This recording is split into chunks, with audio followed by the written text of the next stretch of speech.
A Ana vai fazer a prece? Eu esqueci você. Por isso que eu já peguei. Não, mas pode ficar. Já te dá que você vai acabar esquecendo. Ui.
Boa noite a todos. Queria agradecer a todos pela presença, agradecer aos nossos amigos pela internet que nos acompanham. Hoje o Paulo, eu acho que a doutrina nos traz grandes coisas, inclusive grandes amigos, né, Paulo? Então essa casa, o Paulo já é um amigo dessa casa espírita. Tudo bem que ele veio ser a Dil, viu, Dil? Mas não é a mesma coisa, tá? A gente ficou esperando você aqui. O Paulo vem falar de um assunto maravilhoso hoje, que é o Sermão da Montanha. Um assunto que a gente precisa prestar, acho que muita atenção para tentar colocar o mínimo em prática. Queria falar da campanha que a gente está fazendo para as nossas crianças, que é a da Páscoa, esse chocolate, tá? A gente especificou esse chocolate pela razão do preço e a gente pede essa marca ou essa embalagem, na verdade, porque as crianças, o que tiver uma fitinha amarela ou tem uma fitinha azul aí, a da fitinha azul é mais gostosa, a da amarela não quer, enfim. Então a gente pretende atender a casa, as nossas crianças da evangelização, os nossos vovôs e vovós do asilo, se conseguirmos a PAI, a Casa de Abrigo, a Casa de Maria e também aos amigos de Jaú. Depende de quantidade que a gente vai conseguir. Depois a gente presta contas de tudo, tá ok? Então a gente agradece já antecipadamente quem puder nos ajudar para a Páscoa. Não é o sentido da Páscoa, mas eu acho que adoçar um pouco a vida de quem precisa também faz parte, né? Levar um pouco de alegria para quem não tem. Eu convido a todos então para uma oração. Nesse momento, a todos que estão aqui presentes, aos nossos amigos que nos acompanham, toda a palestra, os nossos amigos que nos acompanham de estudo também, que estamos sempre juntos em palestras, que elevemos o nosso pensamento a Deus nesse instante, acalmando o nosso coração das atribulações do dia, serenando a nossa mente, entrando em contato com Deus, nosso Pai, nosso Criador, com o nosso Divino amigo e mestre Jesus, nosso irmão mais velho, que nos acompanha, que nos ampara, que está presente em nossas vidas, mesmo quando a gente não lembra nem de agradecer. Às vezes não lembramos nem da presença dele em nossa vida, mas ali ele está, conosco. Agradecemos a espiritualidade amiga que nos acompanha nesse trabalho, nesta casa de oração, e peço aos nossos amigos espirituais que levem a nós aqui presentes toda a paz, a harmonia, para que a gente consiga entender um pouco mais do Evangelho de Jesus e que essa luz também se estenda às pessoas que estão nos assistindo em seus lares, que também consigam compreender o Evangelho do Mestre. Além de compreender, de ouvirmos com atenção, que a gente consiga colocar em prática para sermos um pouquinho melhores no dia de amanhã. Agradecendo a oportunidade de estarmos reunidos, em nome de Deus e em nome de Jesus, damos então por aberto o nosso estudo de hoje. Paulo, muito bem-vindo. Deixa eu trazer para você. Eu estou brigando isso aqui. Ok? Muito obrigado.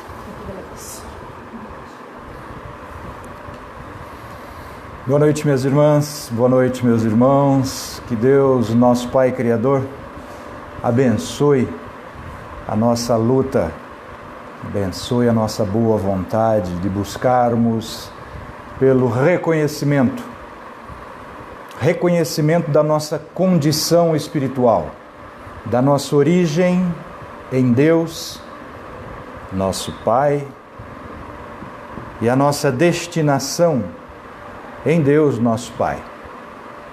É isso que a gente está buscando aqui, com os estudos, com a busca pela verdade, o conhecimento, mas o conhecimento libertador, aquele que Jesus recomenda para nós, o conhecimento da verdade, que nos libertará. E essa verdade que nós devemos buscar com toda a nossa força e nossa coragem, é esta nossa origem espiritual, como filhos de Deus bem-amados, na constituição originária, na criação originária de cada um de nós, pelo Pai, e demonstrados, exemplificados, neste amor vivo de Jesus, que veio, desceu da sua excelsitude evolutiva, da suprema condição de espírito puro. Jesus veio até nós para nos mostrar como retomarmos este caminho para a verdade e para a vida. E é esse o objetivo de cada estudo que nós fazemos, apoiado sobre o Evangelho de Jesus.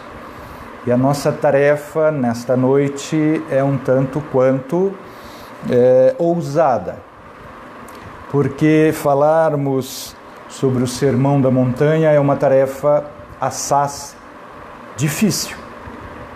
Difícil porque exigiria, para que nós esgotássemos a profundidade, a elevação dos ensinamentos trazidos, pelo menos umas 2000 encarnações.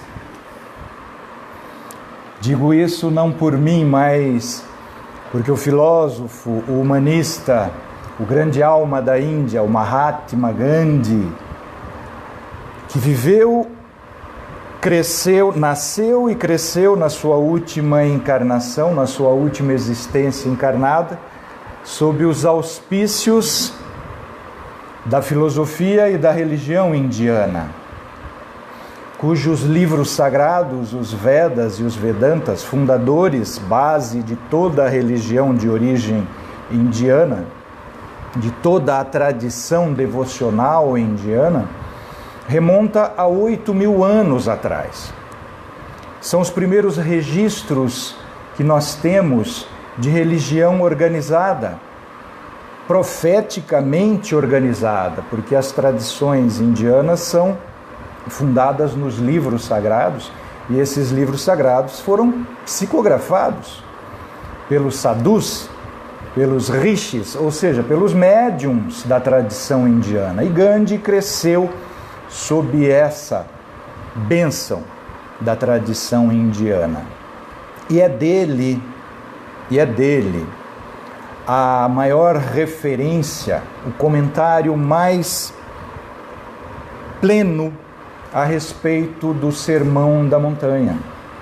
Gandhi disse que se por uma fatalidade a humanidade perdesse todos os livros de filosofia e todos os livros, todos os fundamentos registrados de religiões, das religiões divinamente inspiradas no mundo, toda a biblioteca do mundo fosse extinta e remanescesse apenas o Sermão da Montanha, a humanidade estava salva. Então Gandhi conseguiu apreender a elevação, a profundidade, a substância contida no Sermão do Monte. Por isso é que eu digo, se eu fosse ficar aqui para tentar alcançar na incipiência, né, da minha capacidade moral e da minha capacidade intelectual, eu levaria umas 2.000 encarnações. Então não tenho pretensão de expor o sentido, o conteúdo, expor assim, de trazer à tona, né, e de iluminar com as minhas parcas velas existenciais do meu esclarecimento o Sermão do Monte, absolutamente. O que eu pretendo tão só e exclusivamente é mostrar que esses vultos, estes grandes espíritos, grandes homens no sentido de humanidade, que vieram ter entre nós, alcançaram este conhecimento. Não é sem motivos que o grande filósofo e pedagogo, a grande alma francesa, o Mahatma francês, Allan Kardec, ao elaborar, ao organizar a obra dos espíritos naquilo que toca ao seu conteúdo moral, numa obra intitulada O Evangelho segundo o Espiritismo, organizou-a com base exclusivamente sobre os ensinamentos do Sermão da Montanha. O Evangelho segundo o Espiritismo foi organizado por Allan Kardec com base em todas as revelações, os trabalhos dos Espíritos, todo sobre o Sermão do Monte. Não que Kardec não houvesse relacionado os ensinamentos trazidos por Jesus neste discurso, nesta pregação viva, que é o Sermão do Monte, cotizado com todos os ensinos morais já produzidos por profetas divinamente inspirados antes de Jesus, no Velho Testamento, e nos demais ensinamentos dos outros 3 evangelhos tradicionalmente aceitos pela tradição, tradicionalmente aceitos pela religião cristã, de Marcos, Lucas e João, porque o Sermão da Montanha está organizado de uma forma didática e metodologicamente colocada a partir do capítulo 5 do Evangelho de Mateus, que é, segundo a informação de Emmanuel, o espírito protetor de Chico Xavier, na obra Paulo e Estevão, Emmanuel revela que os primeiros cristãos e os apóstolos diretos do Cristo realizavam seus estudos sobre as anotações de Levi, o nosso apóstolo Mateus. E esta informação revelada por Emmanuel ficou sem um esclarecimento científico e sem uma fundamentação científica até muito poucos anos, porque diziam os estudiosos bíblicos que o Evangelho de Mateus seria o penúltimo a ser escrito, já que o último de fato fora o de João, evangelista, que escreveu o seu evangelho com mais de 90 anos, ou próximo do tempo do seu desencarne. Nós sabemos disso porque o próprio João relata em suas cartas e no seu próprio evangelho. João desencarnou com 92 ou 94 anos. Mas os estudiosos bíblicos colocavam o evangelho de Marcos como sendo o primeiro. E uma pesquisa realizada por um estudioso alemão, professor Carsten Peter Tiden, concluiu, com base em documentos, com base em pesquisas arqueológicas, com base em instrumentos de investigação radiológica, microscópicos atômicos, microscópicos já da última geração da ciência, que o Evangelho de Mateus, sendo como de fato é o mais completo, fora escrito testemunhalmente, como este não é o objeto do nosso estudo de hoje, mas vale essa nossa análise para fundamentarmos os ensinamentos trazidos nesta obra, o Evangelho de Mateus. O professor Carsten Tiden deduziu que o Evangelho de Mateus, por Mateus ser um publicano, ou seja, um fiscal da Receita do Tribunal Romano, né, o Tribunal de Contas romano, Mateus era um fiscal da Receita romana, ele era um publicano, era um fiscal de entrada e saída de mercadoria. Portanto, ele controlava todo o tráfego de mercadoria, o comércio de mercadoria em nome do Império Romano na cidade de Cafarnaum, onde ele foi convocado por Jesus. E, portanto, ele tinha que saber taquigrafia. Taquigrafia é aquela modalidade de escrita por símbolos. Cada símbolo significa uma frase. Isso a nossa justiça ainda utiliza no fórum. Aos taquígrafos no fórum para colherem os depoimentos das testemunhas, para que o registro seja o mais fiel possível com o depoimento. Portanto, a conclusão científica hoje é de que o Evangelho de Mateus é testemunhal. Ou seja, Jesus ia falando e Mateus ia taquigrafando. Por isso que o Evangelho de Mateus é o mais completo. Portanto, nós que estudamos os evangelhos, o Evangelho segundo o Espiritismo, especialmente neste movimento que nós nos congregamos, podemos ficar tranquilos, porque tudo o que se encontra no Evangelho de Mateus foi testemunhado pelo evangelista. Todas as falas colocadas na boca de Jesus saíram de fato da boca de Jesus.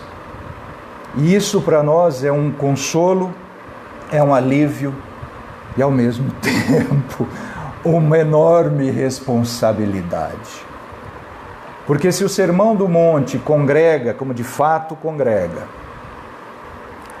o substrato, traduz o substrato, a essência do pensamento do Mestre, ele para nós é de fato o caminho para a verdade e para a vida.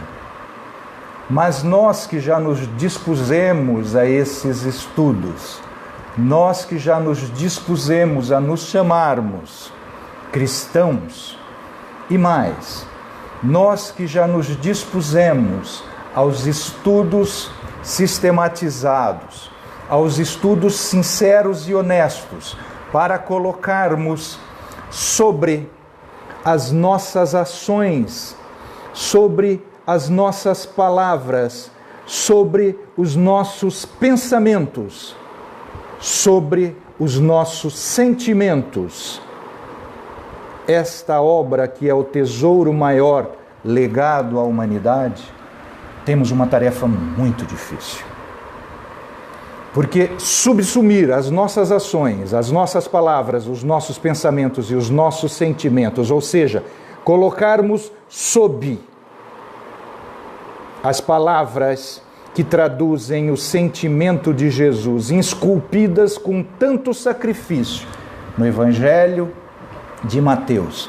E mais, esclarecidos a grandeza, a iluminação cristalina, perfeita, da transparência do cristal mais puro, pelos esclarecimentos do livro Evangelho segundo o Espiritismo. Temos que ter muita coragem. O que diz o Sermão do Monte? Eu que tive o privilégio, às duras penas, estava falando para o nosso irmão Alexandre agora, a nossa irmã Ana, de visitar o local, ou pelo menos as proximidades onde fora proferido esse divino poema de amor à humanidade. Eu que tive numa peregrinação recentemente e tive o privilégio de estar às margens do Tiberíades, de fato nós constatamos que o amor era a força que movia o Espírito encarnado sob o nome de Jesus.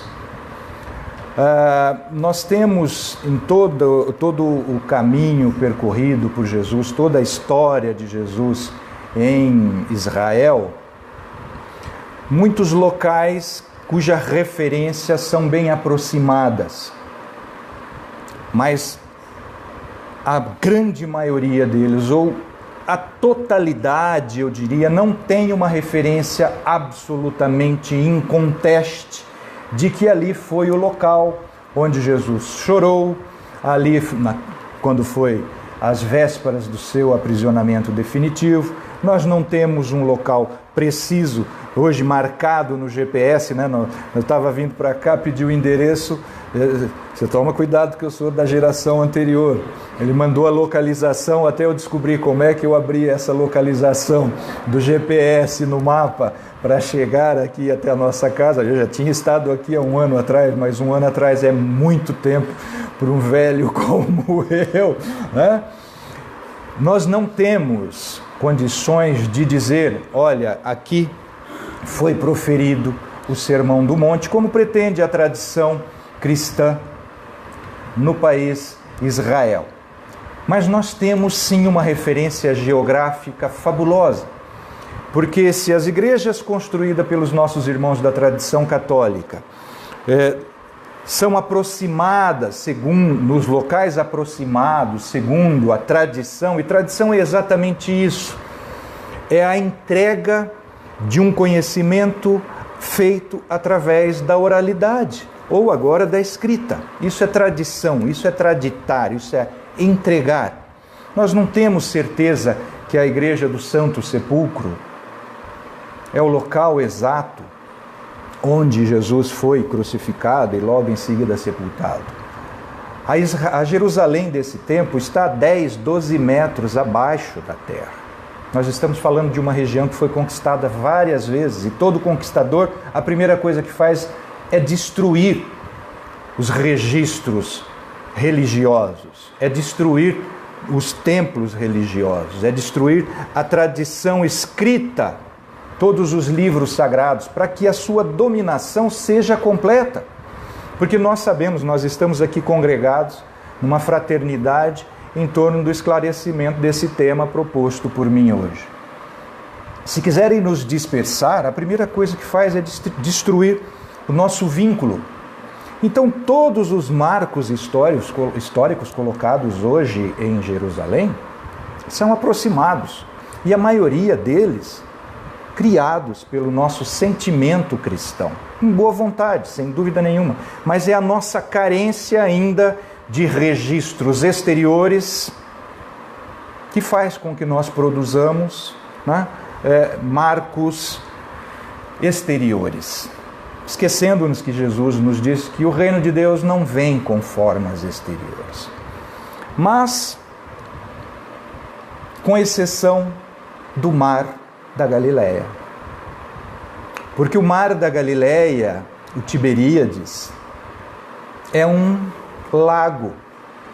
E este lago tem muito mais de 2000 anos. Não é um lago artificial, é um lago natural, que está ali. E foi ali onde Jesus realmente andou. Não fosse as pedras, né? Porque esse lago não é um lago como os nossos lagos brasileiros, com praias naturais de areia fofinha, não. A maior parte da praia lá são de pedras, não dá para andar em volta do mar da Galileia. Mas é ali onde viviam os pescadores. Ocorre que eu fui criado numa família da tradição católica e ouvia, desde que me conheço por gente, meu pai lendo para nós as histórias de Jesus. Eu fui criado nessa tradição participante. Então, a minha imaginação, o meu imaginário do Sermão do Monte, como eu creio que é o imaginário da maioria de nós cristãos, é que, como diz Mateus, no capítulo 5, versículo 1, vendo as multidões, Jesus subiu a montanha e sentou-se. Isso, ele estava, como mostra o capítulo 4, às margens do Tiberíades. Aí você chega no Tiberíades, com exceção de um lado dele, que é exatamente que sai para a nascente, é a nascente do Rio Jordão, onde Jesus foi batizado por João Batista. Todo o mar da Galileia, o Tiberíades, é cercado por montes. Então o Tiberíades é como se fosse para nós uma ferradura, cuja saída é o único lugar que não tem montanha. Então, qual foi o monte ali, geograficamente, que Jesus proferiu o seu sermão? Nós não sabemos. Não dá para saber.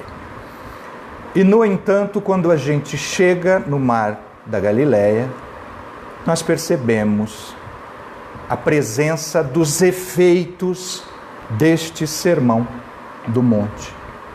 E não é por causa de uma comunidade cristã como é a nossa. Tem bases de comunidades cristãs ali, mantidas pelos frades que sustentam os monumentos históricos.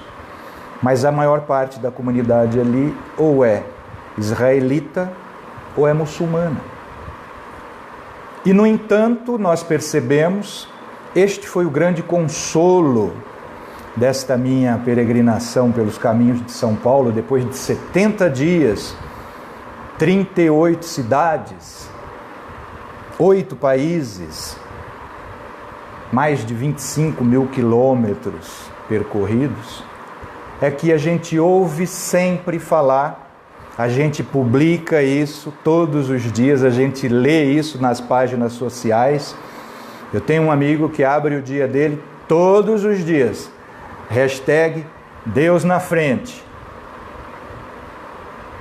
Mas quando a gente faz uma incursão por esses caminhos, pensando em encontrar uma coisa e encontra uma coisa muito maior, nós vemos, de fato, Deus está no controle de tudo. De tudo. É um verdadeiro paradoxo eu estar aqui diante de uma comunidade, de uma assembleia, apresentando a minha leitura de O Sermão da Montanha e dizendo categoricamente para todos vocês: nenhum de vocês, com exceção de mim mesmo, precisava da minha pessoa para estar fazendo essa leitura do Sermão da Montanha, porque Deus está agindo de fato no coração de cada um de nós. De cada um de nós. Quando nós constatamos que, apesar do desconhecimento absoluto, como eu constatei no interior da Turquia, na cidade de Tarso, como eu constatei no interior da Turquia, na cidade de Éfeso, Selçuk, são cidades pequenas, como aqui estamos em Pederneiras. A cidade de Efésios hoje é um sítio arqueológico que fica dentro da municipalidade de Selçuk, uma cidadezinha de 35 mil habitantes. E você vê ecoando na gentilidade, a passividade produzida pelo Sermão da Montanha num povo que nasce, cresce e desencarna sem nunca ter lido isso aqui. Você percebe que Deus está agindo de fato no coração de todos nós. Por quê? Porque no livro sagrado da tradição islâmica, o Divino Alcorão menciona Jesus, respeita Jesus como um grande profeta. Não é o Messias é o profeta Muhammad, que Deus seja com ele. Mas nós vemos os ecos desta missão em toda parte. E nós vemos o resultado disso. Bem-aventurados os pobres de espírito, como está aqui no versículo 3, porque deles é o reino dos céus. O que é a bem-aventurança? A bem-aventurança não é nada mais, nada menos do que o substrato, a essência, o suprassumo, a substância perene, imutável da suprema felicidade. Então, quando a gente vê, o evangelista Mateus falando, vendo as multidões, subiu a montanha e sentou-se, porque era um recurso geográfico que lhe permitia falar onde pudesse ser visto e ouvido por todos. Porque quando a gente, era um auditório, uma montanha, um morro, porque os morros lá não são montanhas como a gente tem a noção de montanha, um Everest, por exemplo, ou as nossas cadeias de montanhas brasileiras aqui. Não, um monte é algo entre um morro e uma montanha, é baixo. E é um auditório perfeito. Podia todo mundo se sentar no gramado, porque não é uma vegetação densa, gramado e arbustos. Podia todo mundo se sentar, ele ali desceu do barco. Dá para a gente ter essa ideia como narram os evangelistas, porque o Sermão do Monte é diluído. Em Mateus ele é colocado completamente organizado numa sequência encadeada e lógica, como de fato ocorrera. Mas nos demais evangelhos ele é diluído entre os ensinamentos morais todos. Mas dá para a gente sentir uma pessoa, um mestre, um verdadeiro mestre, o único mestre, o Senhor dos cristãos, como ele mesmo recomenda, a ninguém chameis mestre. Só há um mestre e um só Senhor. Descendo do barco, vendo que a multidão já o esperava, nós o vemos, todo mundo se acomode, e ele ficar ali ensinando. Não dá para nós imaginarmos que ele estivera no ponto mais alto do monte, como a gente vê a maioria das gravuras, das pinturas que registram este fato. Porque simplesmente não daria para nós ficarmos sentados de costas para uma inclinação. Vocês são atletas, vocês sabem disso. Se ficar sentado de costas para trás no morro, eu vou cair. Então dá para a gente entender que o mestre se colocou na parte mais baixa do morro e orientou todos a se sentarem na parte mais alta, para que todos pudessem vê-lo. A gente tem o anfiteatro, os teatros de arena são assim. Os artistas, os atores ficam ali embaixo e o público de cima para baixo.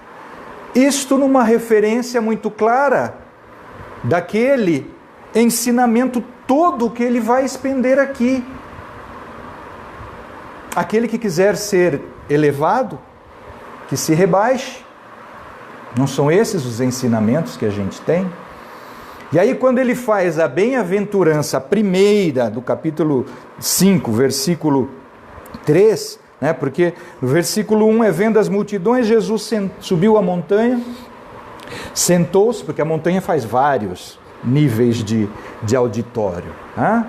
E começou a ensinar. Os discípulos aproximaram-se e ele começou a ensinar. Felizes os pobres do espírito, porque deles é o reino dos céus. Felizes os que choram, porque serão consolados. Aqui são as bem-aventuranças. Isto é o que nos faz hoje estarmos aqui. Buscando o quê? O conhecimento profundo destes ensinamentos que vão nos tocar no reino de Deus dentro de cada um de nós. Porque tudo o que se busca no mundo hoje é consolação para choros e ranger de dentes, como a gente está vendo no nosso cotidiano hoje, das famílias, das sociedades, das comunidades, da humanidade de uma forma em geral.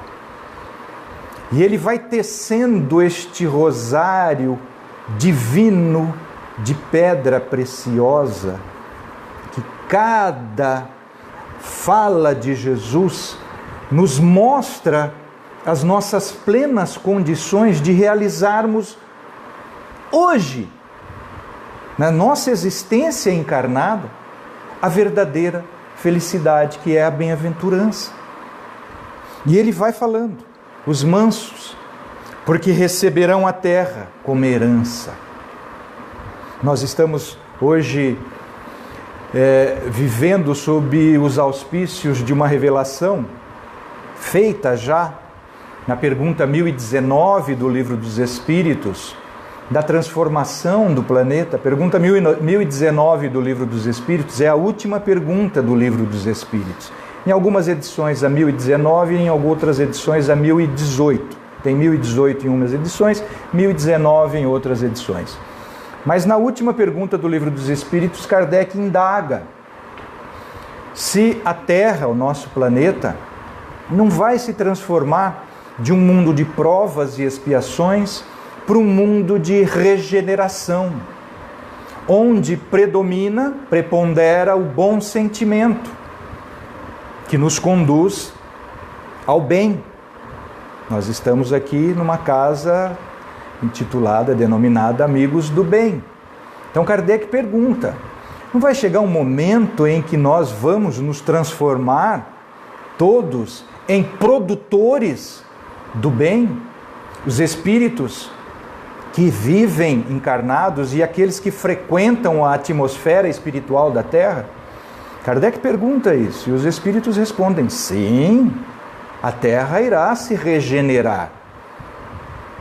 A Terra irá se transformar num planeta de provas e expiações para um planeta de regeneração. E Kardec pergunta: como que isso vai ocorrer? E a resposta é categórica, meus irmãos. Quando os espíritos que aqui viverem, os encarnados e os que frequentam o nosso campo de sentimentos, daqui banirem o egoísmo. Então, não querendo ser pessimista, mas realista, tudo o que temos constatado atualmente, tanto nessa nossa peregrinação por 2/4 do planeta, né? pelo mundo ocidental, pelo menos atualmente, pelo que a gente tem visto nas notícias internacionais, no mundo todo, ainda prepondera com muito flagrante, de uma forma muito ostensiva, o vício radical do egoísmo. Segundo os espíritos, ele é o vício que alimenta como a raiz principal, o pinhão, os outros demais vícios, especialmente a vaidade e o orgulho. E nós temos a receita, já há 2000 anos, de como banirmos do nosso sentimento o egoísmo. E é simplesmente aqui, nesses primeiros 12 versículos do capítulo 5 do Evangelho de Mateus, chamadas bem-aventuranças. Mas é pobre no espírito. O que é uma pobreza espiritual? É aquele que não é soberbo perante o Espírito Supremo, o sumo Espírito, a suma inteligência e misericórdia, o amor, a força criadora por excelência, que é nosso Pai. Jesus nos ensinou a chamarmos Pai. A pobreza em espírito é atender àquela condição que Jesus falou, olha, se transforma numa criancinha, porque aquele que não se transformar numa criancinha não vai ver o reino de Deus. E uma criancinha tem confiança plena nos seus pais. Não é assim? Por isso que Jesus bem-aventura aqueles pobres em espírito, porque eles têm confiança plena, eles abnegam a sua vontade e submetem plenamente a sua força essencial, porque a força essencial de toda inteligência, nós que já desenvolvemos a consciência espiritual, é a vontade. Não é por outro motivo que Jesus exalta, nos conclama a boa vontade, porque vontade nós já temos desde que fomos criados princípios inteligentes. E nós estamos transformando essa vontade, que inicialmente era cega, numa vontade instintiva nos animais, onde estagiamos, e hoje numa vontade já esclarecida, numa vontade livre, um arbítrio livre. Agora, compete exclusivamente a nós nos esforçarmos para transformarmos a nossa vontade em boa vontade. Isso é pobreza em espírito. Não é ser soberbo. Não é pensar-se mais realista que o rei.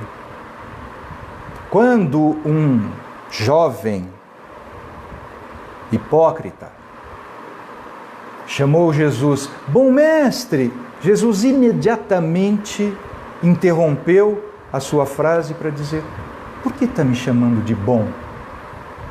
Bom é o Pai. Eu estou aqui em missão e, consequentemente, aprendizado. Porque tudo evolui. A evolução, segundo a lei do progresso, é uma lei. Ela não pergunta para nós se nós queremos ou não evoluir. É lei perfeita, é lei de Deus, é lei natural. Portanto, ela determina. E nós, na nossa soberba, não admitimos um desaforo. De um infeliz que não sabe o que fala, de um infeliz que não tem o privilégio do esclarecimento evangélico que nós já temos, de um infeliz que sequer conheceu isto que nós temos como um brilhante nas nossas mãos, como o maior tesouro legado à humanidade, que são esses ensinamentos de Jesus. E nós julgamos, e nós condenamos, e nós vestimos uma face de expositores espíritas, eu aqui no caso agora, né? Dentro de um ambiente evangélico, numa assembleia de irmãos e irmãs, todos comungando o mesmo sentimento para que nós consigamos fazer com que Jesus esteja de fato entre nós, que Ele garante, Ele não nos engana, Ele diz, onde estiverem dois ou mais, em meu nome ali eu estarei, e Ele não mente para a gente. Então a gente veste as nossas máscaras, quando eu digo a gente, por favor, tá? Eu e os meus dois obsessores que me acompanham sempre nas palestras, que senão eu não vinha. Né? Se fossem eles, eu não estava aqui não se ofendam, por favor. A gente veste uma máscara, uma persona de expositor espírita, e por dentro, quais são os meus sentimentos? Porque é isso que os espíritos ao meu redor veem. Eles estão nem aí para o que eu estou falando. Eles estão observando meu corpo espiritual. O apóstolo Paulo já falou lá na carta aos Hebreus. E nós que vivemos cercados por essa nuvem de testemunhas, nós que já estudamos o Evangelho segundo o Espiritismo, que já estudamos a doutrina espírita, temos informações precisas, com primazia e exclusividade, a informação de que os espíritos pululam ao nosso lado. Não se comunicam nem recebem de nós as nossas comunicações por palavras, sejam escritas ou articuladas verbalmente. Não, percebem o nosso pensamento, porque o nosso pensamento determina as condições do campo de ondas no estado quântico da matéria fluídica, no estado quântico, e faz com que o meu corpo espiritual vibre de uma maneira distinta segundo o sentimento que eu estou produzindo agora. Então, por mais articuladas que possam ser as minhas palavras, por mais fundamentadas que possam ser as minhas falas, num texto escrito, como eu estou fazendo agora, o que eles veem não é a letra que eu estou proferindo, porque a letra mata, mas o sentimento que eu estou recebendo deste texto e produzindo as modificações do meu próprio sentimento. É isso que os meus dois personal obsessors veem aqui do meu lado. Se eu não estou sendo hipócrita, ou seja, fingido, porque a hipocrisia vem do teatro grego, é fingimento, porque os atores não sofrem como eles apresentam no teatro, nas novelas, nas películas cinematográficas. Não, aquilo é fingimento, aquilo é a arte. A pureza do coração, como Jesus vai exaltar aqui no versículo 8 do capítulo 5, nas bem-aventuranças, felizes os puros de coração, porque verão a Deus. Jesus está dizendo, não sede hipócritas, porque fica olhando o cisco no olho do teu irmão, que não conhece o Evangelho, e não vês a trave imensa no teu próprio olho. Hipócrita, fingido, tira a trave do teu olho para poderes enxergar que o teu irmão não tem condições de reagir como você já tem neste fato existencial que você está condenando nele. Portanto, tu és mais devedor do que ele, porque mais será cobrado àquele que mais foi dado. Não é sem motivo... Vixe Maria, já são 10:09? Falas demais, Paulo. Falas demais. Me perdoe. Não dá, o Sermão do Monte é grande, é gigantesco. 2.000 encarnações não vão dar para eu apreciá-lo na sua altivez. Tiras primeiro a trave do teu olho para depois observares o defeito no teu irmão. Não sede hipócrita, não sede túmulos caiados, fariseu, que por fora vestes, brilhantes, para seres louvados pelos pobres coitados, que entendem equivocadamente, a tua importância, o teu valor espiritual, a tua elevação espiritual pelas tuas vestes, pelo teu gesto, pela cara de expositor espíritas que faz. Não. Quem conhece o teu sentimento está do teu lado, invisível. São estes aqueles que te conhecem verdadeiramente. Isto é a pureza do coração. Isto é o efeito da pureza do coração. Isto é o efeito da sinceridade, da honestidade, que o apóstolo Paulo, o verdadeiro, não eu, meu perfil de Paulo ainda é fake, não se iluda, eu sou Saulo muito ainda,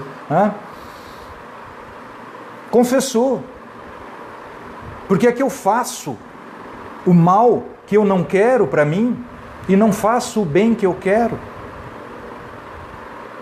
Não seja auto-enganador, não se boicote. É isso que Jesus está falando. Felizes os que promovem a paz. O que você está fazendo com o tesouro do Evangelho, Paulo? Estás consolando ou estás se sentindo superior em conhecimento? Porque a letra é o conhecimento, mas o conhecimento da letra mata. É o sentido, é o sentimento que vai te dar vida, Paulo. Então, busca modificar o teu sentimento. Vós sois o sal da terra. O que significa isso para nós? Nós que estamos aqui já numa assembleia de espíritos cristãos, o que nós estamos fazendo com esse tesouro? Nós estamos dando sabor à nossa vida? Nós estamos dando sabor à vida daqueles que se encontram sob a nossa influência? Porque o sal é isso, né? Ele continua. Ora, se o sal perde seu sabor, com o que a gente vai salgar? E eu trouxe, né? Uma das coisas que eu mais trouxe foram temperos de lá do Oriente Médio, da Ásia, da Turquia, da Grécia, de Israel. O que eu mais trouxe foram temperos, que são sensacionais, né? O mais trouxe da Índia, quando estive em 2011, foram chás e temperos. Nenhum tempero vale nada em alimento algum se a gente não botar o sal. É o sal que destaca o tempero. É isso que Jesus está falando aqui. Não servirá para mais nada se o sal perder o seu sabor. De que vale ganhares a letra toda do Evangelho e conquistares o mundo cristão e não utilizares para a própria salvação e consolação do semelhante? Esse tesouro de nada vai te adiantar, porque só vai fazer te perder a alma. Ganharás o mundo, mas perderás a tua alma. Eu trabalho hoje, para encerrar e dar um testemunho, fundamentalmente, há 22 anos que eu me conheço como médium e trabalho como médium, sob a orientação espírita, quase que exclusivamente, mas não só exclusivamente, no auxílio de tratamentos de espíritos que, como eu já fui, e estou aqui exatamente buscando não ser mais falidos esses nossos irmãos, no uso do Evangelho. A minha prática mediúnica, inclusive eu expus, autorizado que fui depois de 10 anos pelo coordenador dos meus trabalhos mediúnicos, meu espírito protetor, a publicar algumas dessas histórias num livro, A Força do Perdão. E o título desse livro não é destinado ao outro, mas aos relatos e às confissões que muito honrosamente fizeram por meu intermédio, honrosamente para mim, esses irmãos falidos no uso, na divulgação da Boa Nova do Cristo. Irmãos que faliram divulgando o Evangelho, mas que não procuraram honestamente viver o Evangelho.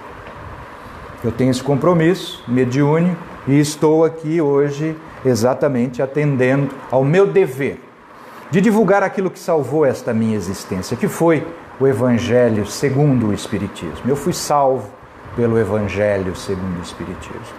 Então eu me sinto no dever de estar aqui.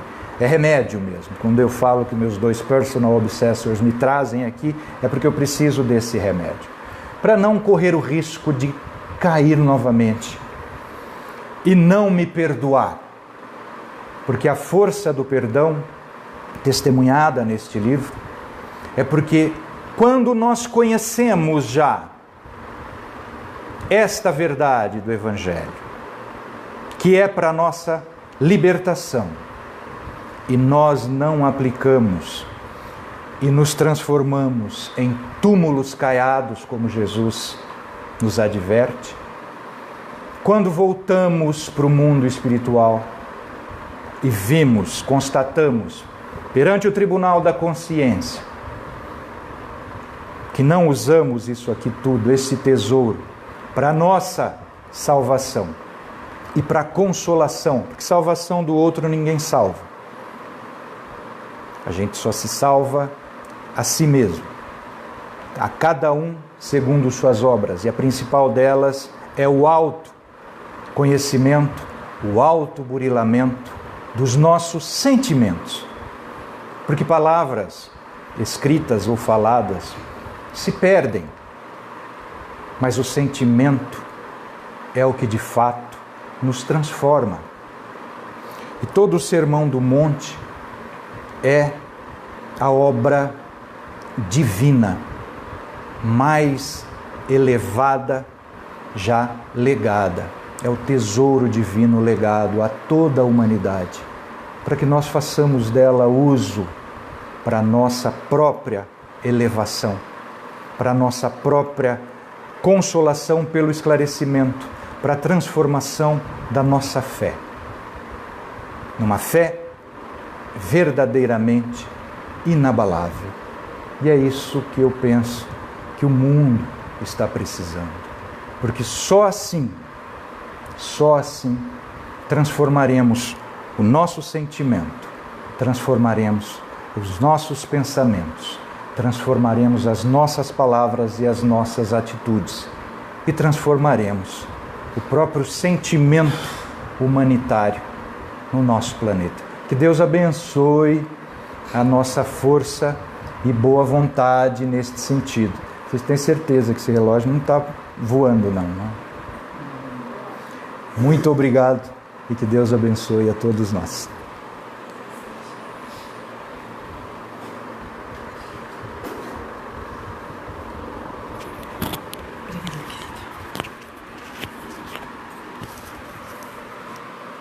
Eu também fiquei surpresa com esse relógio, que pra mim fazia uns 15 minutos que você tava falando só. Eu acho que é mentira. Hã?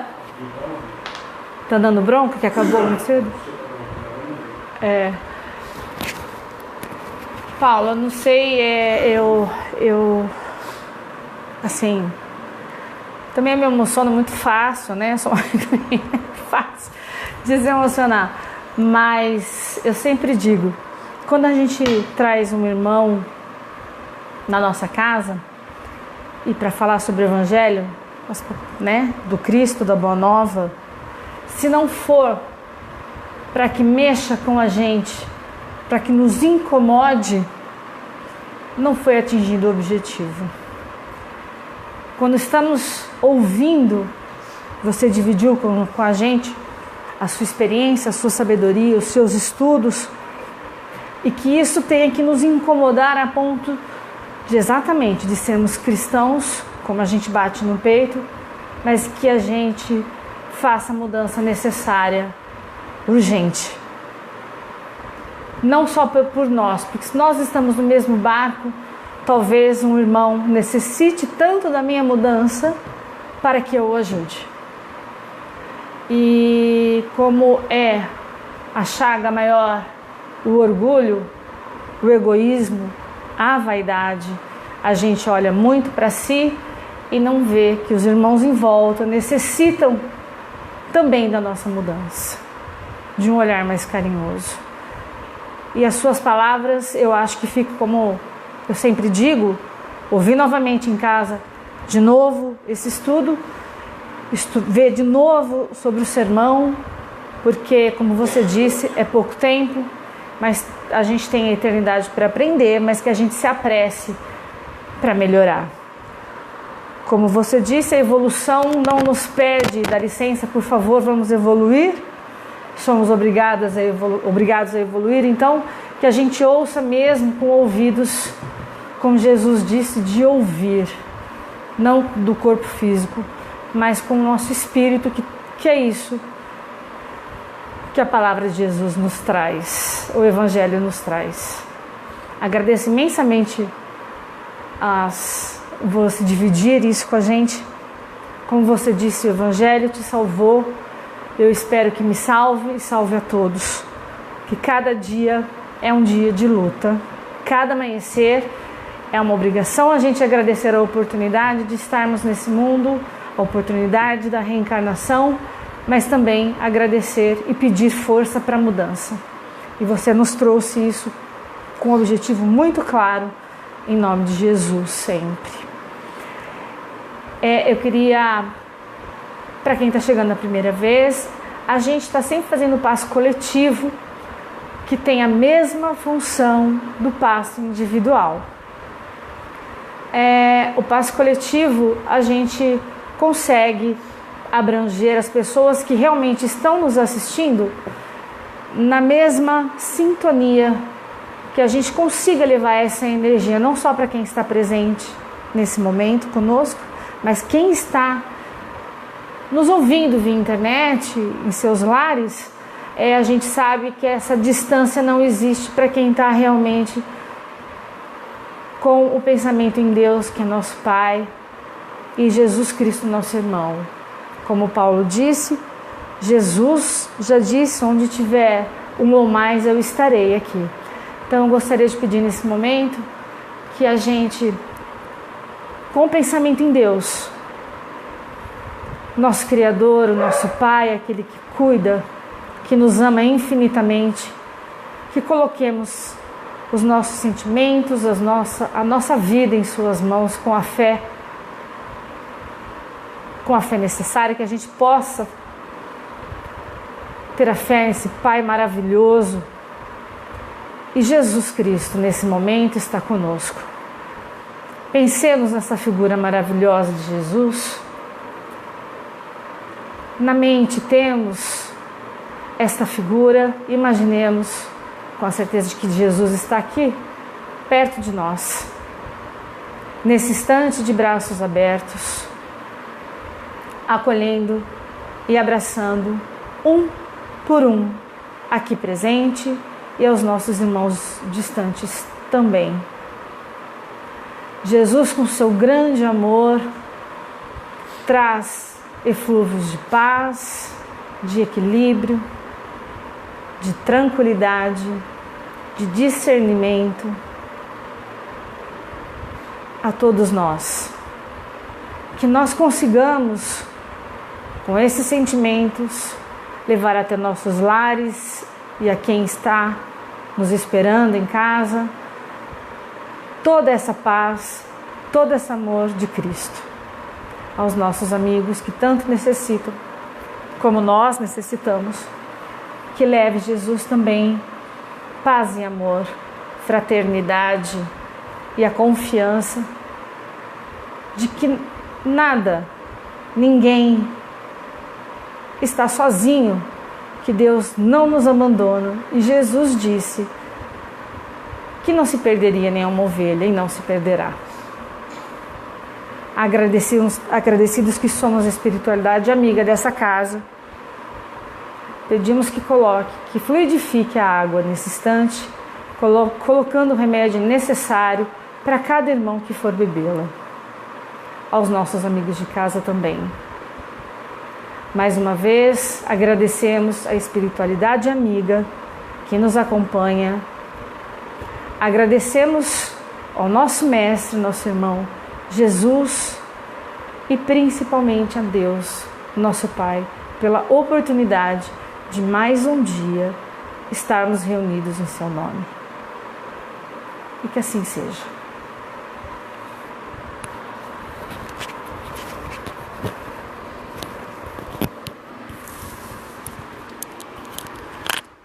temos a aguinha fluidificada, vocês fiquem à vontade.